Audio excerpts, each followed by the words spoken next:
there are basically four parts. There are some prerequisites to sort of have under your belt.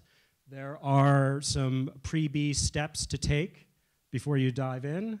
There's the actual certification process itself. And then finally, there are ongoing efforts that are required by being a certified B Corp. So, prerequisites.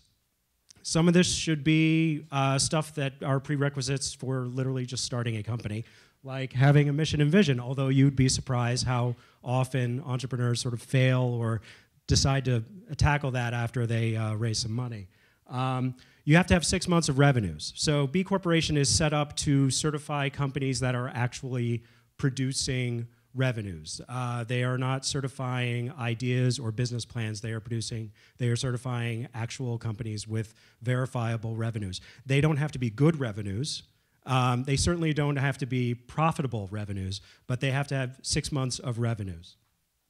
And you have to be, with some exceptions, an LLC or a benefit corporation, or in states where there's no benefit corporation legislation, an S or C Corp. Getting set here. You actually have to alter your legal language. So if you're an LLC, you will add language to your bylaws.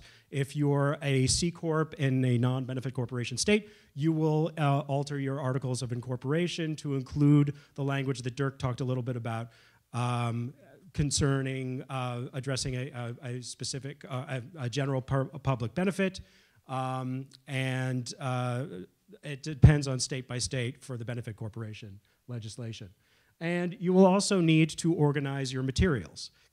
You will need your articles of incorporation, you will need your bylaws, you will need your ownership, any options, all these things that you would think about it as a very, very friendly, gentle audit.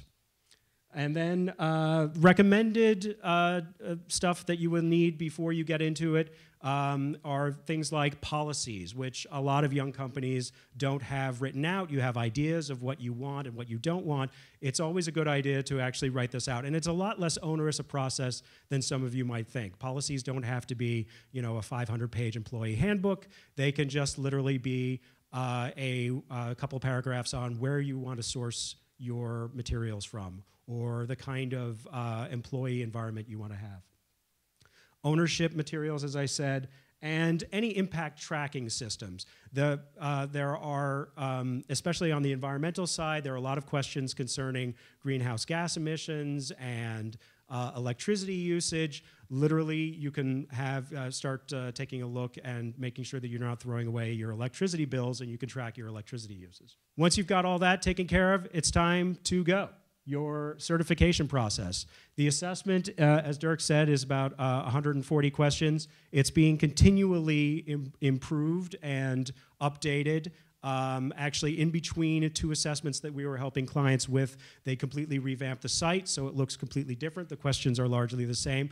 The idea is that the questions will get better and better as they certify more and more companies, so that they will get better at determining impact.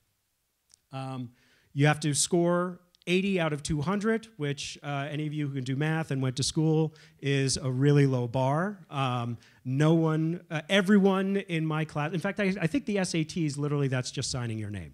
So it's a little bit more challenging with the B Corp assessment. You have some opportunities to score in different categories. It's not a foregone conclusion that you will get an 80, but you have to get there. And then they will ask you to upload documents. There is an interview to fact check the claims that you have made. And then finally, there is a registration fee.